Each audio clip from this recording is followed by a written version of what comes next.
This call is now being recorded. I welcome you all to this sixth lecture of electromagnetic field theory. And today we will discuss about Unit 2, electrostatics. We will basically begin with this second unit, right? Just to summarize what we have learned up till now, we started our discussion with basic concepts of scalar and vector. We understood the definition of scalar and vector, different quantities involved in those two categories. Just kindly give me feedback. Is it audible? Yes, sir. And the screen is visible? Yes, sir. Yes, sir. Okay, fine, fine. We started our discussion with scalar vector. Then we discussed some of the basic aspects of scalar and vector. We studied dot product, cross product, right? Then we understood how the del operator is defined, how it operates on scalar quantity, how it operates on a vector quantity. Then we studied the coordinate system in that rectangular coordinate system, cylindrical coordinate system, and spherical coordinate systems. Then we discussed the interrelationship between rectangular system and cylindrical and spherical coordinate system. And also we discussed about line integral, surface integral, and volume integral, right? This way we have studied the first unit. Some of the examples we have studied up till now. Still there are some examples, but I want you to solve those examples, and that's why I have just formulated a task that will be your assignment number 1. So very soon I'm going to share that assignment with you, right? So today we will begin with unit 2, and in that the name, basically the title of this unit is electrostatics, right? uh, while introducing this subject, I told you the definition of electrostatics, what is magnetostatic.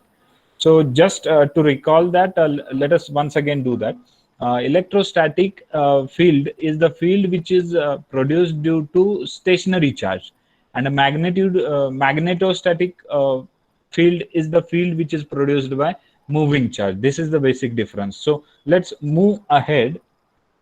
The syllabus of this particular unit is it will have a Coulomb's law, electric field intensity due to distributed charges, then flux density is there. See, this structure of syllabus of this unit is properly done step by step. Means what? Coulomb's law is required to obtain the electric field. Once we get the electric field, we will be able to find the electric field due to distributed charges. Once we calculate all those, we will be able to find the flux density. Then we will see the del operator, which we have already defined in unit 1. Then we will see a Gauss law for closed surfaces, closed volume, along with its applications. Divergence theorem is there, electrostatic potential is to be discussed. Then potential gradient, and this electric dipole, electrostatic energy. So those are the things we are going to study for this unit, right? Next is about title of chapter. Now electrostatic is the title of this unit, right?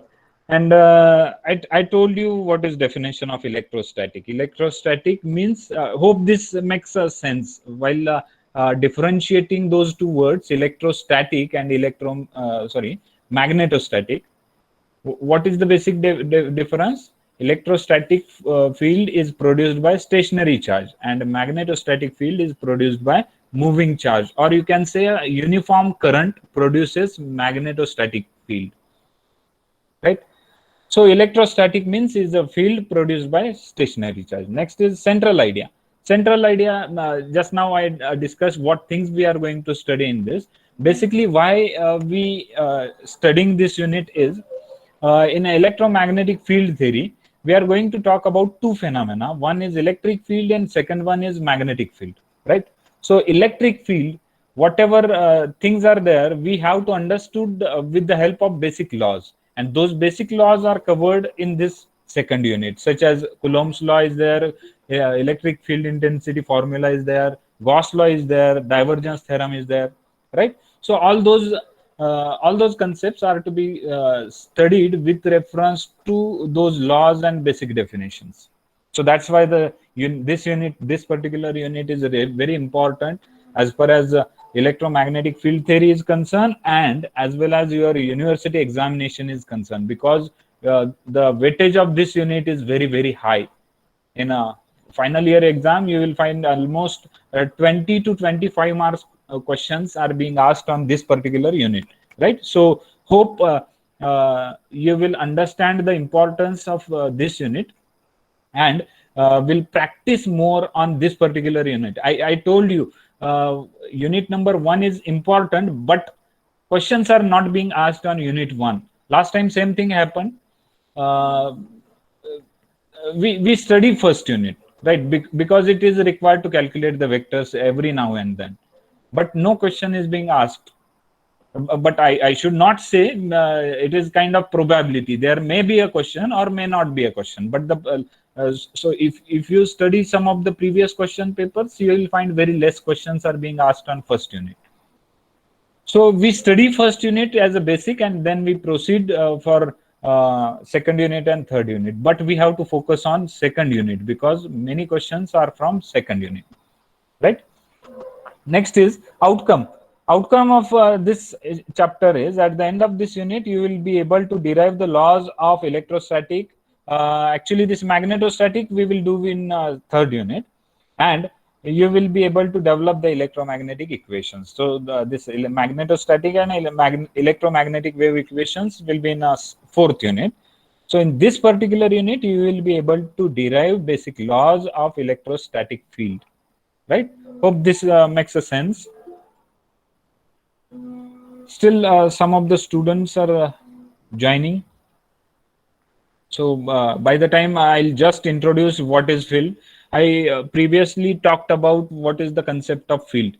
Field is nothing but area under influence. So if I give you example of cricket field, if the batsman is at the center of field, and wherever the batsman can hit the boundary or sixer, that will be his field. So we have marked its boundary across this field, right? So whatever inside that border is what we call it as a field. Next example I can give you: suppose I'm teaching you in a class, and if my voice is audible to the last bench of this class, so that will be my field. But my voice is not audible to the person from other class, so that person from other class is not under my field. My field is limited to entire that class only, not other area, right? So here I have just given a demonstration of a vector field. So imagine at the cross section of those two axes, we are having a point of convergence, or let's say a point of let's say a charge, and surrounded by that we have a vector field, right? Now we have to analyze this vector field with the help of some sort of let's say electric charges, right? So I'm trying to switch to a notebook because I want to give you some graphical representation of charges and all that. So I will stop presenting now, and by the time I request students to comment your division, roll number and name into the chat box. Now you can do it. Yesterday some of the students have mentioned their roll number and name before start of the lecture. That's why some of the students marked as absent. But to ensure this will not happen today, the screenshot which I have shared with you yesterday is from 3 p.m. to 4 p.m. तुम्ही मी पाठवलेला screenshot जर बघितला, त्याच्यात तुमचं जर नाव नसेल तर तुम्ही टायमिंगच्या आधी किंवा टायमिंगच्या नंतर तुमचा रोल नंबर त्या चॅट बॉक्स मध्ये टाकलेला आहे. ठीक आहे, आज तशी चूक करू नका. आज आत्ता मी सांगितलंय तर आत्ता तुमचा रोल नंबर आणि नाव त्या चॅट बॉक्स मध्ये लिहून टाका. By the time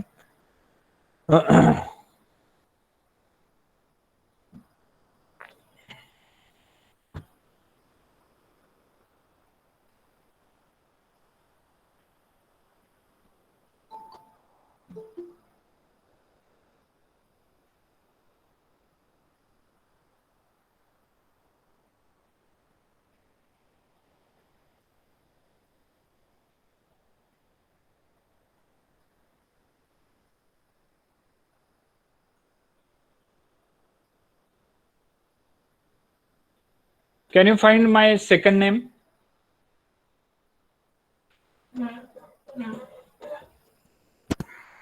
No, sir.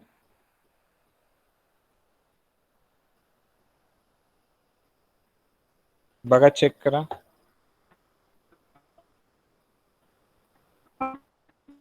ज्याच्यावरती मी व्हाईट पेपर ठेवलेला आहे. Can you find this? Where No, sir. माझे 2 अकाउंट्स दिसत असतील. त्यातल्या एका अकाउंट वरून मी शेअरिंग स्टॉप केलेलं आहे आणि दुसऱ्या अकाउंट वरून मी आता लिहितोय EMFT.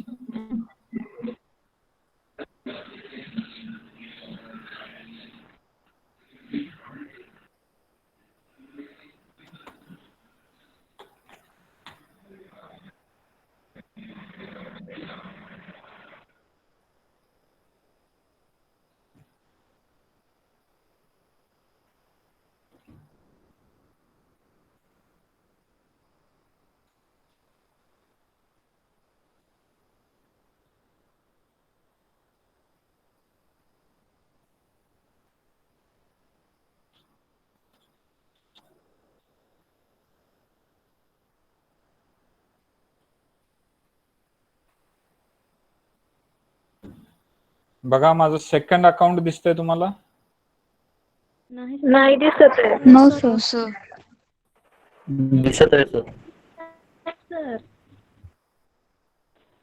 सर दिसतंय सर. दिसतंय? हा. आणखी कोणाला दिसत नाही असं आहे? माझं नाव बघा, मी मिस्टर आशिष जाधव असं दिलंय. एमच्या लिस्ट मध्ये नाव असेल, एमच्या सिक्वेन्स मध्ये. सर्वांना स्क्रीन दिसतीये? मी लिहिलंय लेक्चर नंबर 6 इलेक्ट्रोस्टॅटिक्स.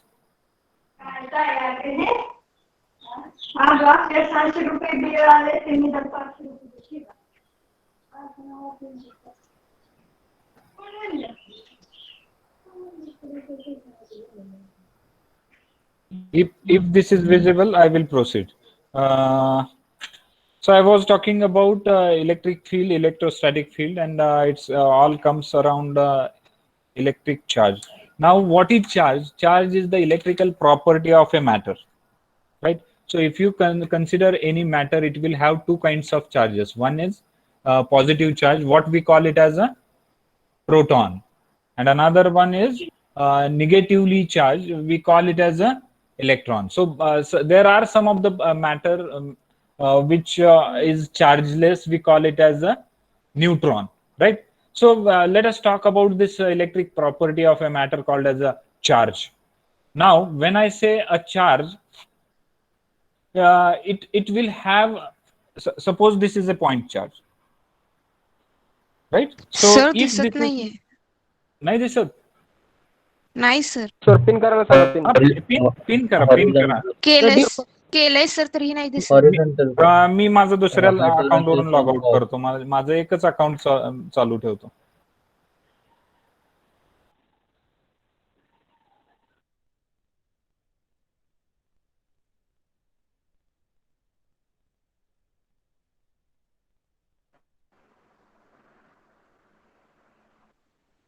चेक करा. Now is it visible? हा sir.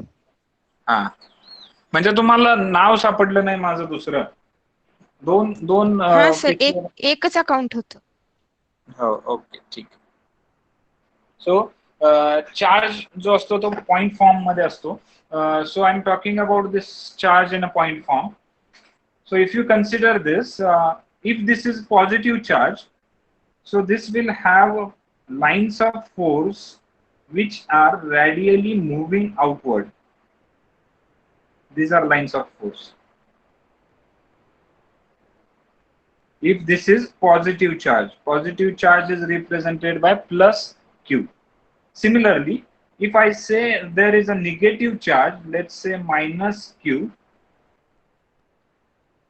so this charge will have lines of force which are radially going inwards. So this is basic phenomena about the charge.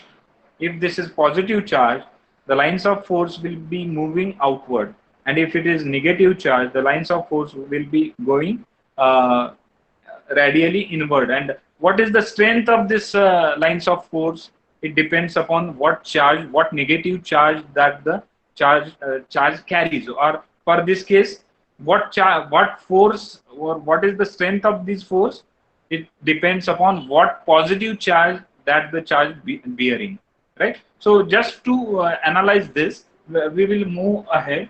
So more common problem in electromagnetic is the calculation of force acting on the test charge. So suppose you are having a test charge Q. You are having test charge Q, and we are having this test charge Q surrounded by let's say source charges Q1, Q2, Q3, right? So those many charges are surrounded. Let's say this is test charge Q, and we are having some source charges Q1, Q2, Q3, right? So all those charges will apply a force on that test charge. So how do we find? Because in practice, all those charges that may include test charge and source charge, those are in a moving condition. They are not stationary. So how to find the total force acting on this charge, test charge, because of these source charges? So to find this, this problem is actually simple. If the force on a test charge due to single source charge is to be calculated, म्हणजे या test charge वरती एका कुठल्या तरी source charge मुळे जर force काढायचा असेल तर हा प्रॉब्लेम खूप सोपा आहे. Thus force on the test charge is due to each source charge can be calculated first. म्हणजे प्रत्येक टेस्ट चार्ज, प्रत्येक सोर्स चार्ज मुळे जो फोर्स ऍक्ट होतो टेस्ट चार्ज वरती, तो चार्ज कॅल्क्युलेट करून घ्यायचा. And then we can use principle of superposition. म्हणजेच काय, ह्या सगळ्या फोर्सेसची ऍडिशन करायची, which will give the combining effect of all the forces. ठीक आहे? In the above diagram, so whatever I have drawn here, we have considered a general case. Means what? Charges are in motion. Instead of that, we will let us begin our discussion with the case in which all the source charges and source charge and test charges are stationary. म्हणजे आता मी इथून पुढे ह्या complete unit मध्ये ज्या वेळी मी charge म्हणेल, that time the charge is assumed to be a stationary, not moving. Remember this thing. आता इथून पुढे ज्या वेळी मी चार्ज म्हणेन तो स्टेशनरी चार्ज असेल, which is not a practical case. Practical मध्ये कसं होत असतं, चार्ज हा मूव होत असतो continuously, but we will not be able to find the force until we assume they are stationary. ते जोपर्यंत स्टेशनरी आहेत असं आपण जोपर्यंत अज्युम करत नाही तोपर्यंत त्याचा फोर्स कॅल्क्युलेट करता येत नाही. म्हणून आपण हे चार्जेस जे आहेत ते स्टेशनरी आहेत असं अज्युम करायचं. Now so two charges are stationary. This situation is called as a electrostatic. या सिच्युएशनला काय म्हणायचं आपण? इलेक्ट्रोस्टॅटिक. कारण आपण सगळे चार्ज कॉन्फिगरेशन स्टेशनरी पकडणार आहे. In which source charge is stationary and field produced do not change with time. म्हणजे आता या मुवमेंटला हा सोर्स चार्ज इथं आहे, नेक्स्ट मुवमेंटला तो इथं गेला, नेक्स्ट मुवमेंटला तो इथे गेला, नेक्स्ट मुवमेंटला इथे गेला, त्याच्या नेक्स्ट मुवमेंटला इथे गेला, असं होता कामा नये. त्यामुळे जे प्रोड्यूस होतं फील्ड ते स्टेशनरी नसतं. त्यामुळे एकच कुठलं तर सिच्युएशन घ्यायची आणि त्याच्यासाठी सगळे फोर्सेस कॅल्क्युलेट करायचे. Because of which the field generated is referred as a electrostatic field or the field which is stationary with respect to time. Hope this makes a sense.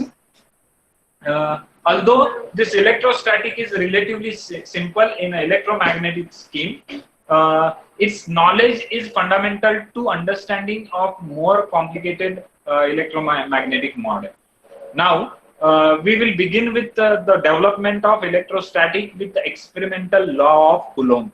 आपल्याला experimental law of Coulomb चा study करायचा आहे. So I should write here Coulomb's law.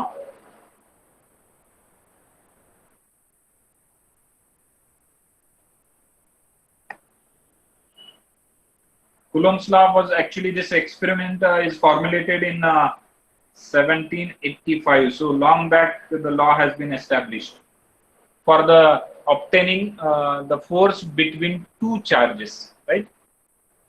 Now, before I begin with Coulomb's law, let me give you certain facts about charged particles. So, in physics, you might have studied that whenever electrically charged electric charges of any nature, if they are kept in a vicinity, म्हणजे जवळाजवळ जर हे दोन charges आपण ठेवले तर काय होतं, they will experience the force. जर दोन चार्जेस आपण जवळ ठेवले तर त्यांच्यावरती फोर्स ऍक्ट होतो. आणि हा फोर्स कुठल्या टाइपचा असणार आहे? If the charges are like charges म्हणजे दोन्ही चार्जेस जर पॉझिटिव्ह चार्जेस असतील तर they will repel each other, showing the existence of force of repulsion.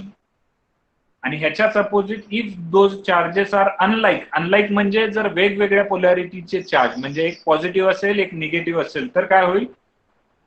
For the unlike charges, there is a force of attraction. So you will have to remember this concept. आता मी इथं दोन unlike charges दाखवलेत. आता मी तेच by using whatever I just have said, I will try to demonstrate with the help of two charges. Let's say you are having a positive charge here, Q, and another positive charge here, Q, right? So as when the charges are positive, the lines of force will be going radially outward.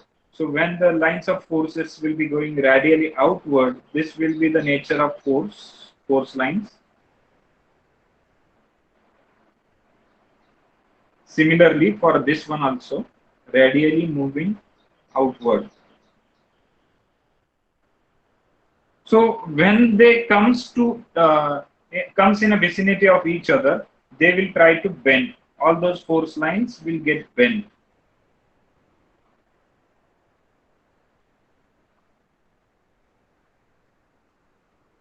Right? So they will repel each other. एकमेकांना ढकलायचा प्रयत्न करतील. समजतंय? जर like charges जवळजवळ आणले तर काय होतंय? जे फोर्स आहे that force will be a repulsive in nature. ते एकमेकांना ढकलायचं काम करतील. याच्याच अपोजिट इफ अनलाईक चार्जेस म्हणजे एक जो आहे तो पॉझिटिव्ह आहे. दिसतंय ना सर्वांना? एक जो आहे तो पॉझिटिव्ह आहे आणि दुसरा जो आहे तो निगेटिव्ह आहे. ठीक आहे. हे दोन चार्जेस जर जवळ आणले तर काय होईल? If they are kept in vicinity,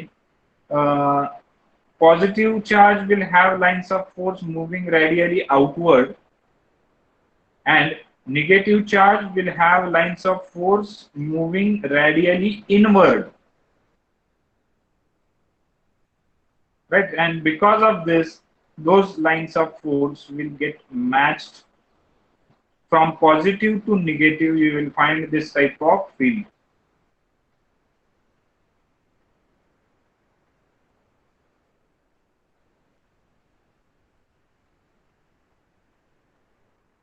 So the lines of force will travel from positive charge to negative charge.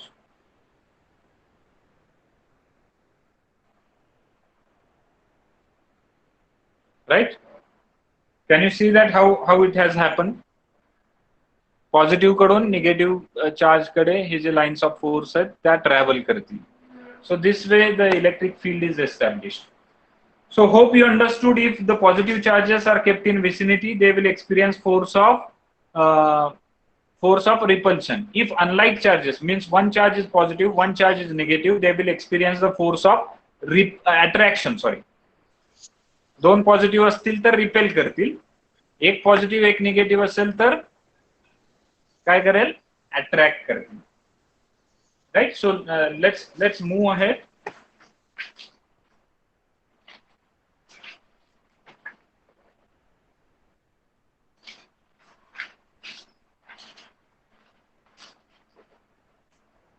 Now let us talk about the force which is exerted between two charges. आता आपण त्या फोर्सचं nature बघितलंय. Either it will be repulsive or it will be attractive. But what is the magnitude and direction of that force? That is being experimented by Coulomb's law. And the force is a vector quantity which we already know, that has both magnitude and direction. Force is vector and has magnitude and direction. The magnitude of force between two electrical charges is given by Coulomb's law. समजतं Coulomb's law म्हणजे काय? Coulomb's law कशासाठी वापरतो आपण? To obtain the force between two charges. Experiments conducted by Coulomb showed that following, which has shown that if the two charged bodies, they are very small, let's say charges, if they are separated by small distance, some points are observed. In that, first one is, so I should talk, I should comment on this force, which is experimented by Coulomb's. So now I can write here Coulomb's law.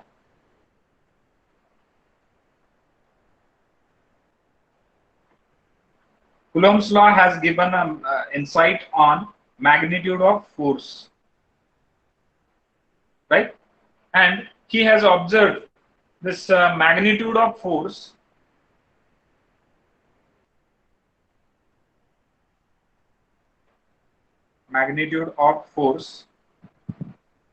is, number one, directly proportional to this magnitude of force is directly proportional to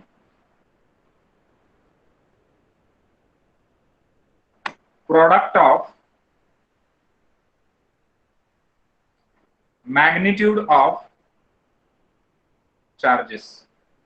म्हणजे दोन charges जर तुम्ही जवळ जवळ आणले तर त्याच्यामध्ये जो फोर्स ऍक्ट होणार आहे तो फोर्स कशावरती डिपेंड्स असणार आहे? त्या चार्जच्या मॅग्निट्यूड वरती डिपेंड असणार आहे, because the force is directly proportional to product of magnitude of charges. Second point, it is inversely proportional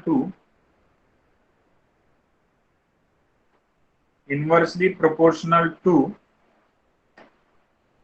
square of distance between them.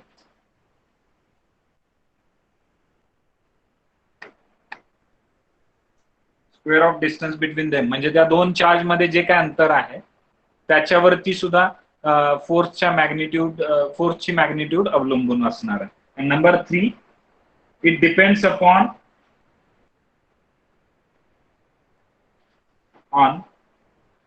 medium.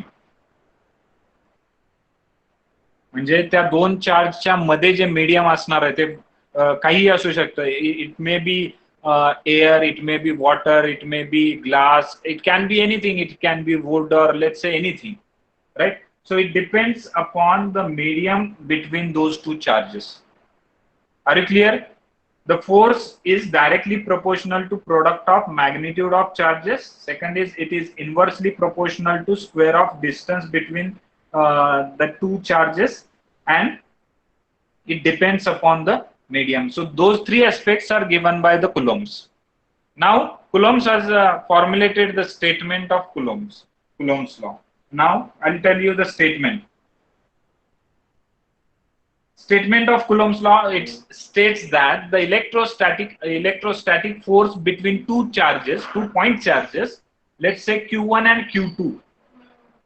So let me draw it here. You are having Q1 and you are having Q2 here. They are, let's say, separated by distance r. They are separated by distance r. So because of Q1, some force will act on Q2, and because of Q2, some force will act on Q1. So Coulomb's has made a statement for this Coulomb's law. Coulomb's law states that the electrostatic force between the 2 point charges Q1 and Q2 is directly proportional to the product of magnitude of charges.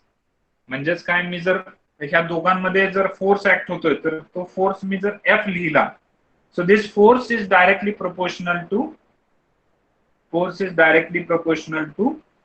product of magnitude of those charges म्हणजे Q1 Q2 divided by, it is inversely proportional to square of the distance between the two charges म्हणजेच R चा square, because R is the distance between Q1 and Q2. So this is a simple form of this Coulomb's law. We have written the proportionality. Force is directly proportional to product of magnitude of those charges and inversely proportional to square of distance between them.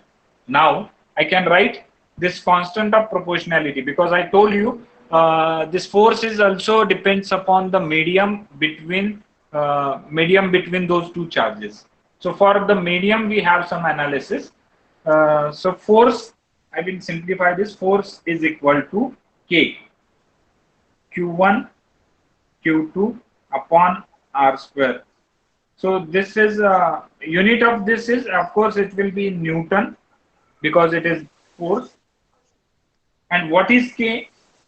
K is free space constant. This time, huh?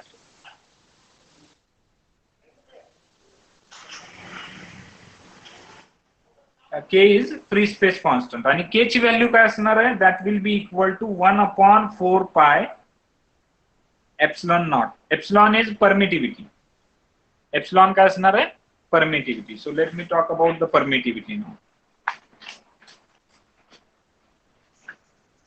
So as I said, permittivity, epsilon naught is the permittivity of let's say free space. And the value of epsilon naught is constant. So you should remember every now and then epsilon naught is having value 8.854 into 10 raised to minus 12 farad per meter. So this is the unit of permittivity of free space. And the value is 8.854 into 10 raised to minus 12. So you have to remember this value all the time. Because in examination you might have read the instruction which is given to the student and which is written like assume suitable data if required. In that case, this has to be assumed, right? Also, you are for calculation simplicity, we are having another value. This is equal to 1/36 pi into 10 raised to minus 9 farad per meter. So these two values are equal. So for just calculation simplicity, we assume this value. So 1/36 pi into 10 raised to minus 9 is the value of epsilon naught. Farad per meter is the this thing. So finally, what I can write for Coulomb's law, F is equal to Q1 Q2 upon 4 pi epsilon naught R square. This is the magnitude of force acting between 2 point charges. This is what we call as a Coulomb's law.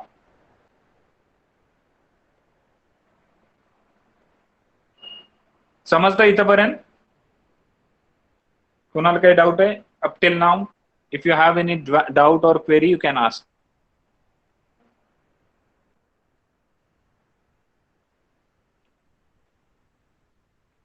समजलं इथपर्यंत?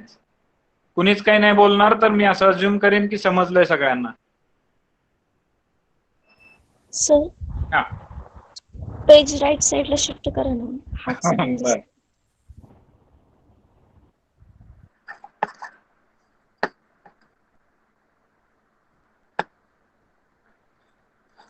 तुम्हाला हा point दिसतोय ना? Epsilon not लिहिलेलं दिसतंय ना? हा सर. मग इथूनच मी लिहायला सुरुवात केली. नाही आत्ता दिसतंय. ओके, आता दिसतंय. ठीक आहे, मी थोडंसं राईट साइडला लिहायचा प्रयत्न करतो. सो हा झाला कुलोम्स लॉ. पण आता याच्यामध्ये फॅक्ट काय, हे जे फोर्स आहे ते फोर्स नेमकं कुठलं आहे? म्हणजे Q1 नी Q2 वर अप्लाय केलेलं फोर्स आहे का Q2 नी Q1 वरती अप्लाय केलेलं फोर्स आहे? हे आपल्याला फाइंड आउट करायचं. हे कसं फाइंड आउट करता येईल? तर त्यासाठी आपल्याकडे आहे वेक्टर रिप्रेझेंटेशन और you can say vector representation of Coulomb's law. मग त्यामध्ये आपण डायरेक्शन सुद्धा कन्सिडर करणार आहोत. मग ही डायरेक्शन कन्सिडर करत असताना, because force is a vector quantity, vector must have the direction, right. So once again I will draw the diagram. You are having Q1 here, you are having Q2 here.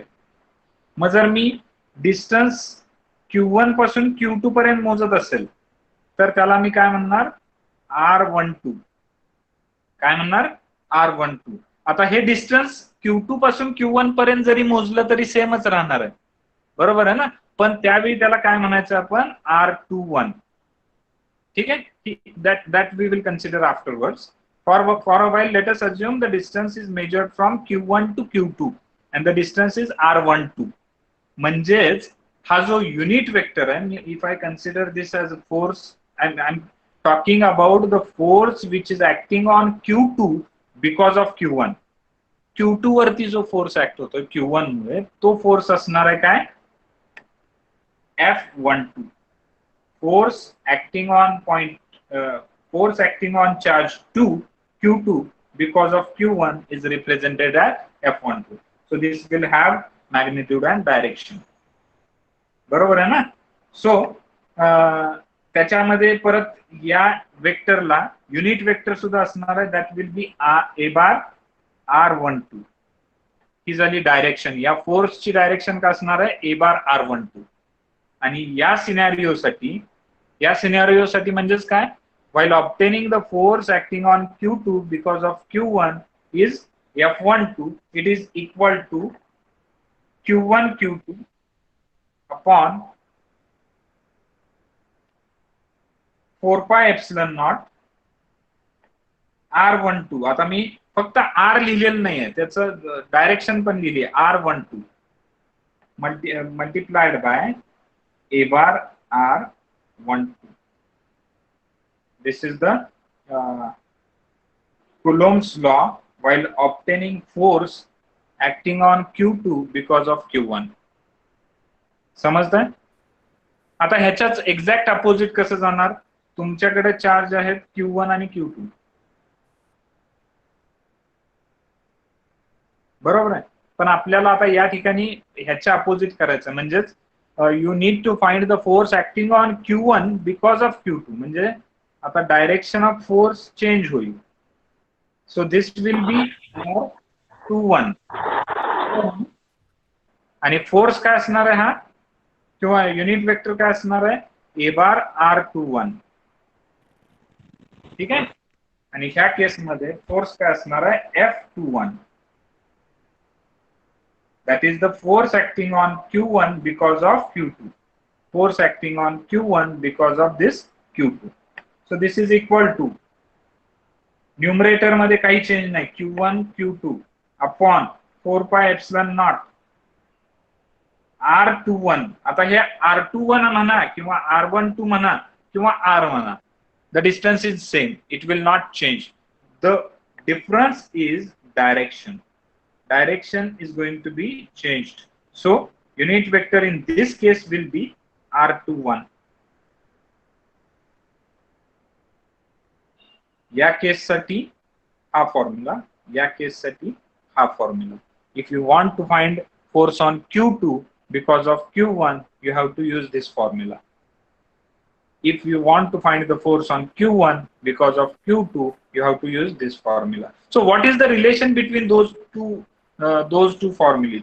We have those unit vectors which are equal and opposite of each other. That means I can write here A bar R12 is equal to minus A bar R21, right?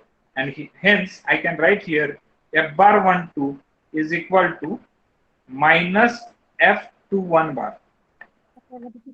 म्हणजे हे दोन force आहेत ते equal असणार आहेत, but the change is polarity. Those two forces will have a same magnitude but opposite polarity. Hope this makes a sense and you are clear with the concept. So one more thing is there, permittivity ji ahe, permittivity of free space. I have given this constant value.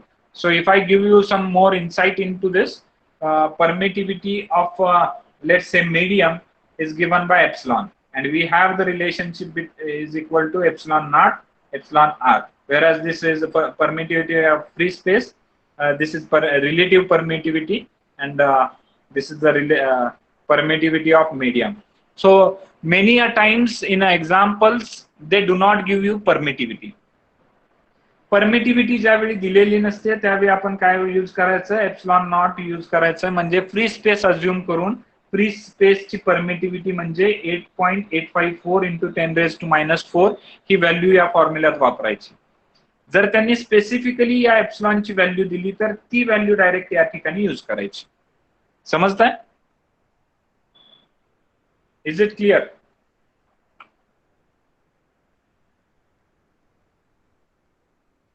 Is it clear up till now? Yes. Yes, sir. So let's move ahead. How you can solve the example. So steps to solve the example. Number 1, draw neat sketch. तुम्हाला दिलेल्या माहितीवरून व्यवस्थित त्याचं sketch काढून घ्यायचं. Step 2 is find vector. Find the vector joining these charges. Joining these charges. म्हणजे तुम्हाला vector काढला की त्याची डायरेक्शन कळेल. का वेक्टर काढायचं आपण? कारण आपल्याला कुलोम्ब्स लॉच्या फॉर्म्युलामध्ये त्याची मॅग्निट्यूड पण लागते आणि त्याची डायरेक्शन पण लागते. If you observe all those फॉर्म्युली, you have to write the magnitude of vector here and you have to write the direction over here. So you require magnitude as well as you require the direction, right? So first of all, after drawing the sketch, you need to find the vector joining these charges. म्हणजे vector मिळाला की तुम्हाला magnitude मिळाली आणि त्याच्याच बरोबर direction पण मिळाली. So if you get direction and magnitude, तुम्ही कुलोम्ब्स लॉ यूज करू शकता, राईट? So next step is find unit vector. म्हणजे आता ह्या स्टेप मध्ये मी सांगितलंच आहे, but it is separate step. So find unit vector. And last step is use Coulomb's law.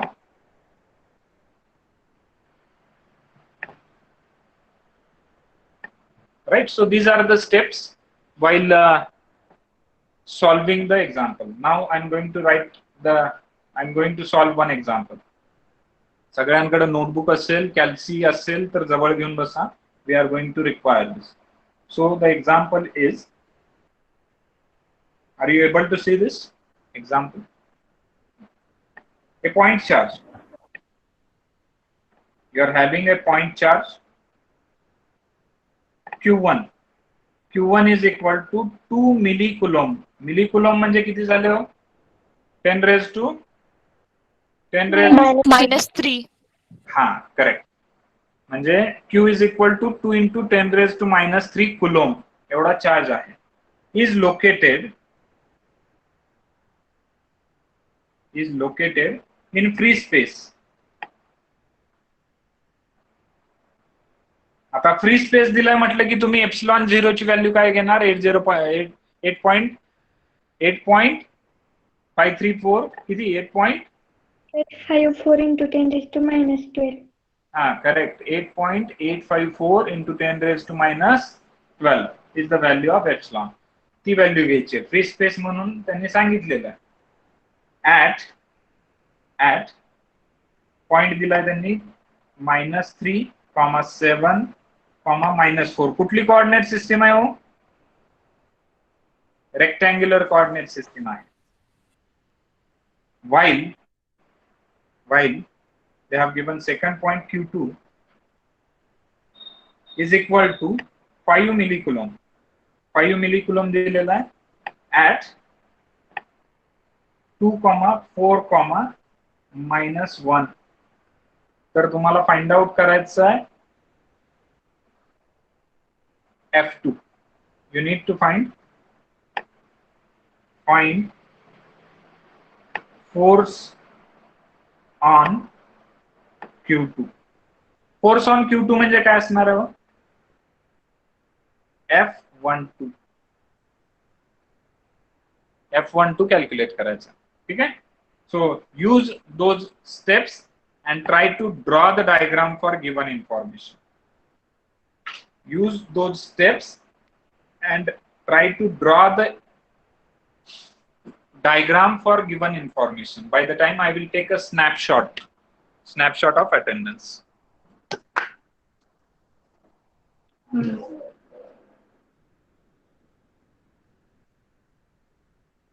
बघा, प्राजक्ता कुलकर्णी यांनी शार्प 1 वाजता त्यांचा रोल नंबर लिहिलेला आहे. त्यांच्या आधी जर कोणी रोल नंबर लिहिला असेल तर त्यांनी परत एकदा चॅट बॉक्स मध्ये रोल नंबर टाका.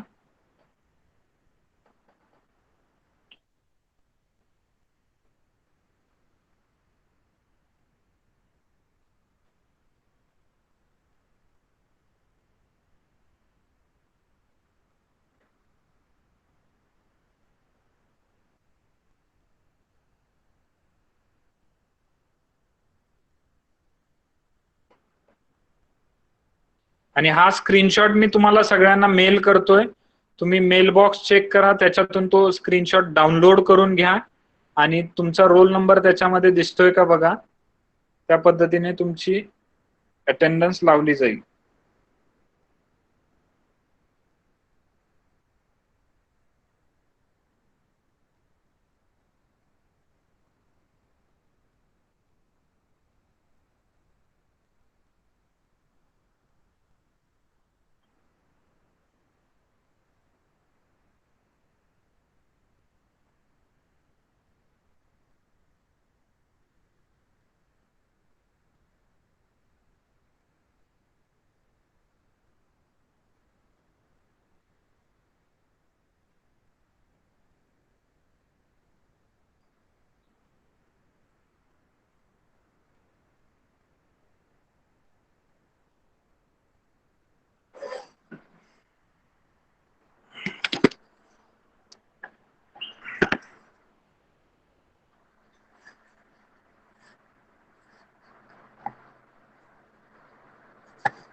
सो काय काय ड्रॉ केलं, काय काय इन्फॉर्मेशन दिलेली आहे. पॉइंट चार्ज Q1 दिलेला आहे. Q1 is located at what point? This is -3, 7, -4, right? And Q2 is located somewhere here. Is located at 2, 4, -1, right? And we have to find the force acting on Q2 because of Q1.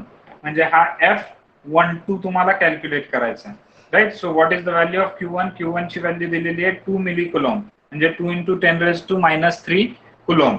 Q2 ची value दिलेली आहे Q2 is equal to 5 मिलीकुलॉम, म्हणजेच 5 × 10⁻³ coulomb, right? So first step is to find, first step is done, that is drawing of this given information. Next step is to find the vector. So to find the vector, what vector you are going to find now? The vector R12. Vector R12 is equal to, vector R12 कसा काढणार? And coordinate subtract करायचे, म्हणजे 2 वजा 3. So 2 minus of -3 a bar x plus 4 minus 7 a bar y. बरोबर आहे ना? 4 minus 7 a bar y plus into bracket -1 minus of -4 a bar z. So answer of this is 5 a bar x -3 a bar y a bar y plus 3 a bar x a bar z. Correct, absolutely correct. हे बघा, आता तुम्ही हे जे vector काढला, एवढा जर vector तुम्हाला काढायला जमलं, व्यवस्थित जमलं, यू हॅव अचिव्ड दिस थिंग. तुम्ही हा प्रॉब्लेम इझिली सॉल्व्ह करू शकता, कारण फॉर्म्युल्यामध्ये व्हॅल्यू टाकणं काय अवघड नाहीये. तुम्ही इझिली हे सॉल्व्ह करू शकता पुढे. So you have to calculate the vector very carefully and you have done this. आता ह्या वेक्टर वरून याचा युनिट वेक्टर कसा काढणार? Unit vector A bar R12 म्हणजे काय असणार आहे? R12 divided by magnitude of R12. बरोबर आहे ना? This is equal to 5 A bar X minus 3 A bar Y plus 3 A bar Z divided by magnitude काय असणार आहे याची? 5 चा square plus 3 square minus 3 square plus 3 square. So final answer of this unit vector is 5 A bar X minus 3 A bar Y plus 3 A bar Z divided by under root 43. Solve केलं इथपर्यंत? Yes sir. सर्वांना समजलंय का? इथपर्यंत काही doubt आहे कोणाला? No sir. हाँ. So next step is to find force on Q2 is by using Coulomb's law. आपल्याला force ची definition द्यायची आहे. Force F12 is equal to Q1 Q2 upon 4 pi epsilon naught R12 square. R12 square म्हणजे काय? त्याची magnitude म्हणजे किती आली आहे ही? √43 multiplied by A bar R12. बरोबर आहे ना? So this is equal to Q1 ची व्हॅल्यू काय आहे? Q1 is 2 millicoulomb. 2 millicoulomb means 2 into 10⁻³ त्यानंतर आहे Q2 ची व्हॅल्यू लिहा 5 into 10⁻³ divided by 4 pi. Epsilon not ची व्हॅल्यू काय? 1/36 pi into 10⁻⁹. So 1/36 pi into 10⁻⁹. त्यानंतर आहे R12 स्क्वेअर. R12 स्क्वेअर म्हणजे काय? याचा square. So square of this is 43 चा स्क्वेअर म्हणजेच काय येणार आहे? 43 येणार आहे. मल्टिप्लाइड बाय 5 मल्टिप्लाइड बाय काय असणार आहे? A bar R12. A bar R12 आपण या ठिकाणी कॅल्क्युलेट केलेला आहे. बरोबर आहे का? A bar R12 is 5 A bar X minus 3 A bar Y plus 3 A bar Z. दिसतंय ना ते मी काय लिहिलंय? थोडं छोट्या अक्षरात लिहितो. हो. Divided by 43 under root 43.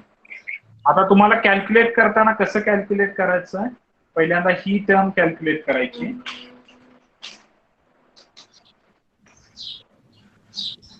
पहिल्यांदा ही टर्म कॅल्क्युलेट करून घ्या.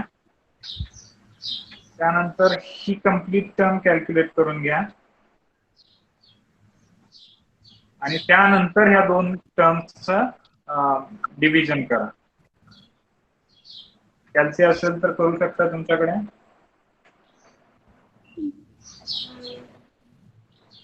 टू इंटू 5 10 मल्टिप्लाय बाय 10⁻⁻⁶ ही झाली वरची टर्म. ते 10⁻⁻⁶ हे 10⁻⁻⁹ जर वरती घेतलं तर काय होतं? 10⁻³ बरोबर ना? हे 10⁻⁻⁹ वर गेल्यावर 10⁻+9 होत आहे आणि -6 + 9 येत आहे +3. कॅल्क्युलेट करा. तुमचा आन्सर असं यायला पाहिजे 319.183 इंटू हा जो वेक्टर आहे ऍज इट इज राहील 5 A bar X minus 3 A bar Y plus 3 A bar Z.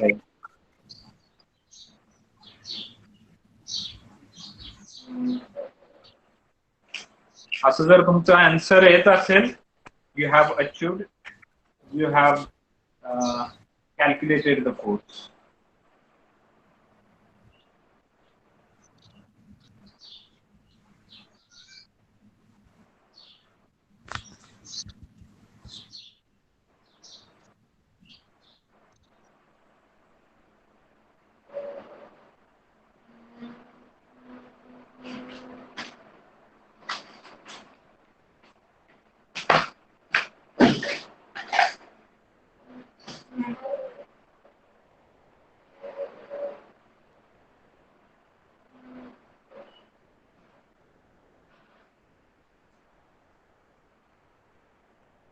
येतंय सर्वांचं हे answer? Yes sir. Yes sir. थोडासा वेळ द्या या कॅल्क्युलेशनला, थोडस व्यवस्थित कॅल्क्युलेट करायचा Yes, प्रयत्न sir. करा. Definitely you will get this answer. आता मी काय करणार आहे, this constant I am going to multiply inside the bracket. So if I multiply this inside the bracket, I will get F12 is equal to 1595.9 a bar x minus 957.5 a bar y plus 957.5 a bar z. He झाली फोर्सची value. So I'm going to write this in terms of kilonewton. So F12 is equal to 1.5 a bar x minus 0.95 a bar y. 0.95 a bar y A bar plus y plus 0.95. 0.95 a bar z. Absolutely correct. This is the force that getting applied on Q2. This is kilonewton. So if you are able to solve this, you are ready to get 4 marks in final examination. Are you clear up till now? Yes, sir. Yes sir. So if you don't have any doubt, you can leave the class. You can join for the next class. And one more thing, those I'm scheduling a session, a revisory session on Sunday, that is tomorrow at 1 o'clock. So those who want to once again take a summarization session on first unit, they can join tomorrow. Yes, sir. At 1 o'clock on Zoom. It will be on Zoom. Now others Yes, sir. can be. The lecture is over. You can leave and you can join for the next lecture.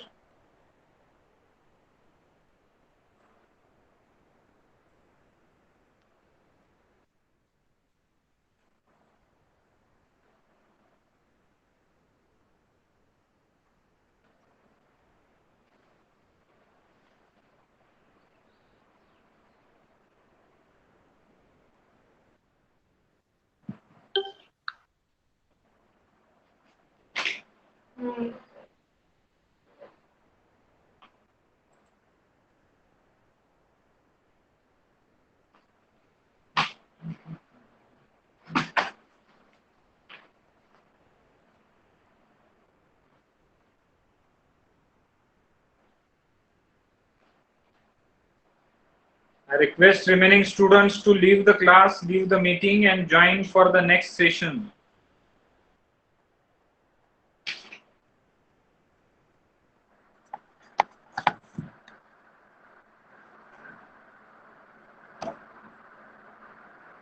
It's almost 2 o'clock. You will be late for the next lecture. Leave the class. If you have written the answer, you can leave the class now.